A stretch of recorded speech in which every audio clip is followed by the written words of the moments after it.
రాహుల్ గాంధీని టార్గెట్ చేసింది బీజేపీ. రాహుల్ లోక్సభ నుంచి వెళ్తూ ఫ్లయింగ్ కిస్ ఇచ్చారని స్మృతి ఇరానీ ఆరోపించారు. దీనిపై బీజేపీ ఎంపీలు స్పీకర్కు ఫిర్యాదు చేశారు. ఫిర్యాదు లేఖపై బీజేపీ మహిళా ఎంపీలు కూడా సంతకాలు చేశారు. రాహుల్ గాంధీ క్షమాపణలు చెప్పాలంటూ డిమాండ్ చేశారు.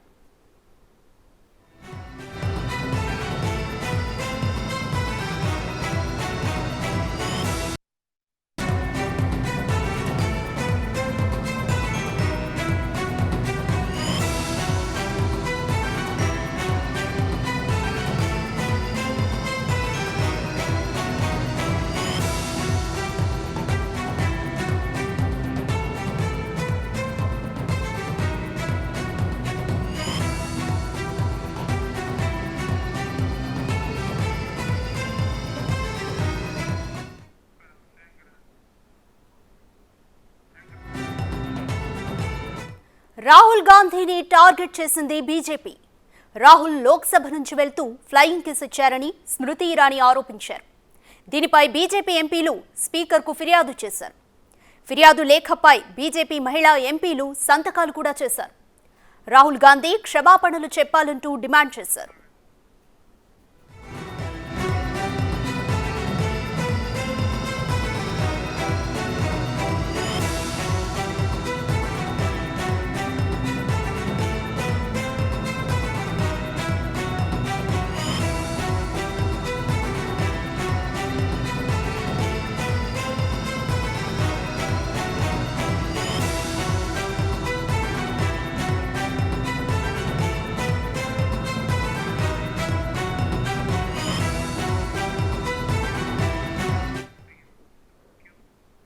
రైట్, రాహుల్ గాంధీ లోక్సభలో చాలా ఉద్వేగపూరితంగా ప్రసంగించారు. ఆ ప్రసంగాన్ని బీజేపీ నేతలు అడుగడుగునా అడ్డుకుంటుంటే ఆయన ప్రసంగం నుంచి వెళ్లిపోయారు. అయితే ఎంపీ స్మృతి ఇరానీ కూడా రాహుల్ వ్యాఖ్యలకు కౌంటర్ ఇచ్చారు చాలా స్ట్రాంగ్గా. అయితే రాహుల్ గాంధీ వెళ్లిపోతూ చాలా ఇండిసెంట్గా బిహేవ్ చేశారు, ఇన్అప్రోప్రియేట్గా బిహేవ్ చేశారు, ఫ్లయింగ్ కిస్ ఇస్తూ వెళ్లిపోయారు అని చెప్పి స్మృతి ఇరానీ అండ్ అలాగే బీజేపీ ఎంపీలు ఫిర్యాదు చేశారు లోక్సభలో. అయితే ఇది మనం చూస్తున్నాం అదే లెటర్. అండ్ ఇక్కడ రాసిందండి, రెస్పెక్టెడ్ స్పీకర్ సార్, స్పీకర్కి కంప్లైంట్ ఇచ్చారు. So I would like to draw your attention towards the incident in the house by Mister Rahul Gandhi, MP from Wayanad, Kerala. The said member has behaved in an indecent manner and making inappropriate gesture towards the Smriti Zubin Irani. So Smriti ఇరానీకి కొంచెం ఇండిసెంట్గా behave చేశారు అని అంటూ complaint చేశారు. And ఇక్కడ చూస్తే మీరు ఎంపీలు, బీజేపీ ఎంపీలు అందరూ కూడా సంతకాలు చేసిన లెటర్ ఇది, కంప్లైంట్ లెటర్. అయితే ఇక ఇదే అంశంపై మరిన్ని అప్డేట్స్ మా ప్రతినిధి శివాని అడిగి తెలుసుకుందాం. ఎస్ శివ, చెప్పండి. మనం చూస్తున్నాము కంప్లైంట్ చేసిన లెటర్ కూడా. అయితే ఈ నేపథ్యంలో ఎలా ఉండబోతాయి పరిణామాలు?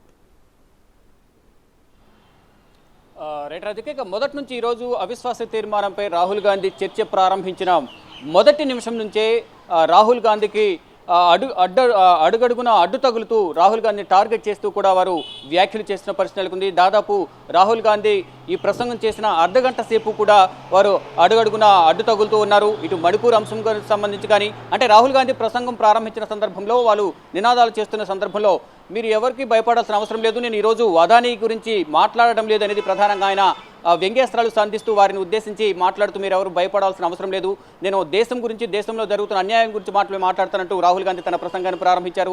ముఖ్యంగా మణిపూర్ అంశాన్ని ప్రధాన ఎజెండాగా తీసుకుని రాహుల్ గాంధీ దీనిపై ఈ అవిశ్వాస తీర్మానంపై చర్చించారు. చర్చించిన తర్వాత ఈ బీజేపీ నేతల నినాదాల మధ్య, అడుగడుగున అడ్డంకుల మధ్య రాహుల్ గాంధీ తన ప్రసంగాన్ని ముగించారు.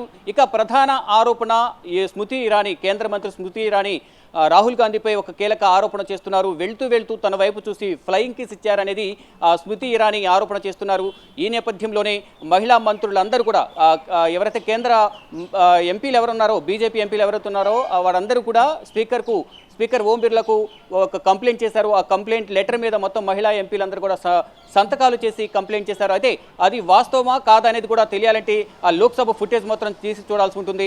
అక్కడ వాస్తవంగా అది జరిగిందా లేదనేది కూడా విచారణ చేయాల్సి ఉంటుంది. కాబట్టి ఇటు ఒకవైపు ఆరోపణలు చేస్తున్నారు, మొదటి నుంచి కూడా టార్గెట్ చేస్తున్న పరిస్థితి నెలకొంది. అంటే రాహుల్ గాంధీని ప్రధాన ఎజెండాగా తీసుకుని టార్గెట్ చేస్తూ కూడా బీజేపీ నేతలు ఈరోజు లోక్సభలో ఆయనపై ఆరోపణలు చేస్తూ ఉన్నారు, చర్చను అడ్డగిస్తూ ఉన్నారు, ప్రసంగాన్ని అడ్డగిస్తూ ఉన్నారు. అంటే బీజేపీకి వ్యతిరేకంగా బీజేపీ చేస్తున్న అవినీతి కార్యక్రమాలు కానీ, ఇటు మణిపూర్ హింసపై బీజేపీ వేచి చూసే ధోరణి ఉంది. ప్రత్యక్ష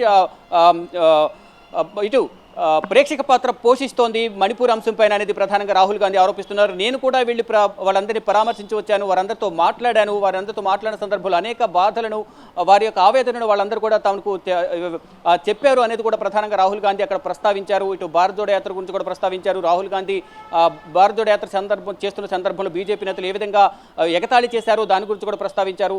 అంటే ఇక మరోవైపు ఇటు ప్రతిపక్ష పార్టీలు ఏ విధంగా ఇబ్బంది పెడుతున్నారో దానిపై కూడా ప్రధానంగా ప్రస్తావించారు. అయితే ఈ ఎన్ని ప్రస్తావిస్తున్న సందర్భంలో ఎన్డీఏ ఎంపీలు, ముఖ్యంగా బీజేపీ ఎంపీలందరూ కూడా అడ్డుకుంటూ ఉన్నారు. ఈ నేపథ్యంలోనే మీరందరూ దేశద్రోహులు అంటూ కూడా రాహుల్ గాంధీ బీజేపీ ఎంపీలను ఉద్దేశించి ప్రసంగించారు. మరోవైపు రాహుల్ గాంధీ నేను ప్రతిపక్ష పార్టీ ఎంపీగా ఉన్న నేను వెళ్ళి మణిపూర్లో పర్యటించాను, కానీ ప్రధానమంత్రి నరేంద్ర మోడీ ఎందుకు వెళ్ళలేకపోయారు అనేది ప్రధానంగా ఆయన ప్రస్తావించారు. మీరందరూ దేశద్రోహులు, మణిపూర్లో భరతమాతను హత్య చేశారు అనేది ప్రధానంగా రాహుల్ గాంధీ ఆరోపించారు. ఇక రాహుల్ గాంధీ ప్రసంగం ముగిసిన తర్వాత ఇటు స్మృతి ఇరానీ కూడా తన ప్రసంగాన్ని ప్రారంభించారు. మీరు ఇండియన్స్ కాదు, యూఆర్ నాట్ ఇండియన్స్, మీరంతా అవినీతి పరులు అంటూ కూడా రాహుల్ గాంధీని ఉద్దేశించి స్మృతి ఇరానీ కూడా ఆరోపణ చేస్తున్నారు. ఇక ఈ సందర్భంలోనే ఆరోపణలు ప్రత్యారోపణలు జరుగుతున్న సందర్భంలో రాహుల్ గాంధీ తన ప్రసంగాన్ని ముగించుకుని తన రాజస్థాన్లో పర్యటన ఉన్న నేపథ్యంలో తాను సభను ముగించుకుని వెళుతున్న సందర్భంలో తాను తన వైపు చూసి, స్మృతి ఇరానీ వైపు చూసి, నా వైపు చూసి ఫ్లయింగ్ కిస్ ఇచ్చారనేది ప్రధానంగా ఆరోపణ చేస్తున్నారు. ఆరోపణ నేపథ్యంలో దీనిపై చర్యలు తీసుకోవాలి, రాహుల్ గాంధీ క్షమాపణ చెప్పాలి. ఇటువంటి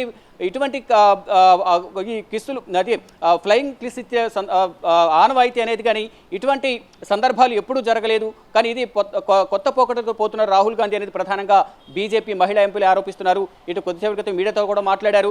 ఇటు కర్ణాటక ఎంపీ శోభా కానీ, ఇటు స్మృతి ఇరానీకి ఇతర ఎంపీలందరూ కూడా మీడియా ముఖంగా మాట్లాడారు. క్షమాపణ చెప్పాలి, మేము స్పీకర్కు ఫిర్యాదు చేస్తున్నామంటూ కూడా ఒక లేఖపై సంతకాలతో కూడిన లేఖను స్పీకర్కు సమర్పించారు. దీనిపై విచారణ చేసే అవకాశం అయితే కనిపిస్తుంది. అది వాస్తవమో కాదా, స్మృతి ఇరానీ కావాలనే టార్గెట్ చేశారా రాహుల్ గాంధీ అనేది కూడా చూడాల్సి ఉంది. మొత్తంగా చూసుకుంటే మొదటి నుంచి కూడా ఏదైతే గతంలో 2019లో ఇటు కర్ణాటకలో ఒక ఎన్నికల ప్రచారంలో చేసిన వ్యాఖ్యలను తీసుకుని దానిపై ఒక పరునష్టం కేసు కింద కన్వర్ట్ చేసి దానిపై శిక్ష పడే విధంగా మెజిస్ట్రేట్ కోర్టు చేత తీర్పు ఇప్పించారు.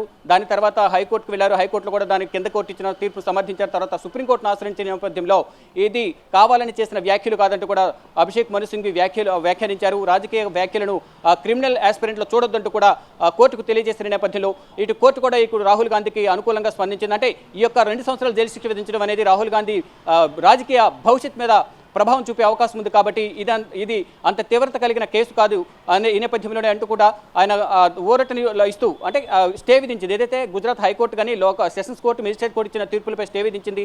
ఈ నేపథ్యంలోనే లోక్సభ సభ్యత్వాన్ని పునరుద్ధరించారు. గతంలో ఎప్పటి నుంచో 2004 నుంచి తుగ్లక్ రోడ్లో నివాసం ఉంటున్న రాహుల్ గాంధీ అధికారి నివాసాన్ని మళ్ళీ తిరిగి ఇచ్చారు.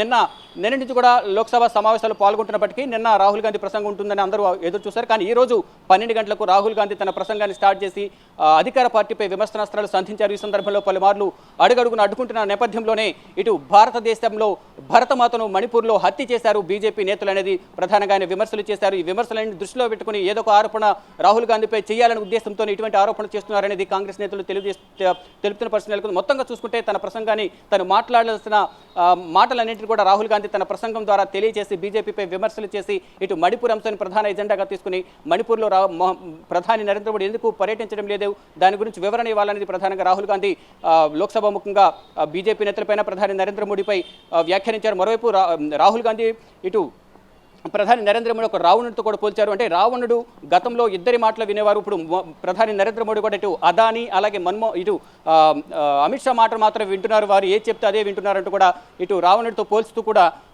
రాహుల్ గాంధీ ప్రధాని నరేంద్ర మోడీని ఉద్దేశించి వ్యాఖ్యానించారు. అంటే లంకా దహనం అనేది హనుమంతుడు చేయలేదు, ఇది రావణుడి అహంకారం వల్లే లంకా దహనం జరిగింది అనేది ప్రధానంగా ఇటు ప్రధాని నరేంద్ర మోడీని ఉద్దేశించి మొత్తం కొన్ని ఉదాహరణలు తెలియజేశారు. ముఖ్యంగా మణిపూర్లో హింసకు కేంద్ర ప్రభుత్వం చొరవ తీసుకోకపోవడంతోనే ఎంతవరకు అహింస కొనసాగుతున్నది. దాదాపు 150 మంది ప్రాణాలు కోల్పోయారు, కుటుంబాలు ఒకరికొకరు కాకుండా పోయారనేది ప్రధానంగా రాహుల్ గాంధీ లోక్సభలో ప్రస్తావించారు. మొత్తంగా చూసుకుంటే లోక్సభలో తన ప్రసంగం ప్రారంభమైనప్పటి నుంచి కూడా రాహుల్ గాంధీని టార్గెట్ చేస్తూ బీజేపీ నేతలు అడుగడుగున అడ్డు తగులుతున్నారు. తన ప్రసంగాన్ని చెప్పాల్సిన ప్రసంగాన్ని బీజేపీపై విమర్శలతో తన ప్రసంగాన్ని ముగించిన తర్వాత వెళ్తూ తను స్మృతి ఇరానీ కంప్లైంట్ చేస్తుంది. రాహుల్ గాంధీ తన వైపు చూసి ఫ్లయింగ్ కిస్ ఇచ్చారనేది ఆరోపణ చేస్తున్నారు. ఈ నేపథ్యంలోనే కంప్లైంట్ చేశారు స్పీకర్ ఓం బిర్లాకు. చూడాలి మరి ఏం జరగబోతోంది. ఇటు స్మృతి ఇరానీ చేసిన ఆరోపణ వాస్తవమా కాదనేది కూడా తెలియాలంటే ఇటు లోక్సభలో ఉన్న కెమెరాస్ అన్ని కూడా చెక్ చేస్తే మాత్రం అది తెలిసే అవకాశం ఉంది. రాహుల్ గాంధీ ఆ విధంగా అటు ఆరోపణ చేస్తున్నట్లు ఆ విధంగా పాల్పడ్డారా లేదా, ఫ్లయింగ్ కిస్ ఇచ్చారా లేదా అని కూడా చూడాల్సి ఉంది. మొత్తం చూసుకుంటే మహిళా ఎంపీల లెటర్ ఒకటి స్పీకర్కు సమర్పిస్తూ వారి సంతకాలతో కూడిన లెటర్ని అయితే ఓం బిర్లాకు సమర్పించారు. చూడాలి మరి ఓం బిర్లా ఏం చేయబోతున్నారు. అంటే రేపటితో పార్లమెంటు సమావేశాలు, అంటే రేపు ప్రధాని నరేంద్ర మోడీ అవిశ్వాస తీర్మానంపై చర్చ ఉంటుంది, ఎల్లుండితో పార్లమెంట్ సమావేశాలు ముగిపోతున్నాయి. ఈలోపు ఈ కంప్లైంట్ సంబంధించి ఏమన్నా నిర్ణయం తీసుకుంటారా లేదని వేచి చూడాల్సి ఉంది. Radhika. Right, thank you Shiva. Right, Rahul ప్రసంగంలో మణిపూర్లో హిందుస్థాన్ని చంపేశారు, అందుకే ప్రధాని మోదీ మణిపూర్కి వెళ్ళలేదు అంటూ రాహుల్ గాంధీ ప్రసంగించారు. అయితే దీనికి స్ట్రాంగ్గా స్మృతి ఇరానీ కూడా కౌంటర్ ఇచ్చారు. ఒకసారి స్మృతి ఇరానీ ఏం మాట్లాడారో చూద్దాం. Behavior of a man being so visible in parliament as what was done by Sri Rahul Gandhi today, when the house of the people, where laws are made to protect the dignity of women, during the course of a session stands witness to a man's misogyny. My question is, should he be brought to task? राह चलते सुना था कि औरतों को वो लोग जो कानून का उल्लंघन करते हैं इस प्रकार की अभद्र टिप्पणियाँ अथवा अभद्र संकेत देते हैं। ये नहीं पता था कि गांधी खानदान के संस्कार में भी एक संस्कार ये है। Behaviour of a man being so visible in parliament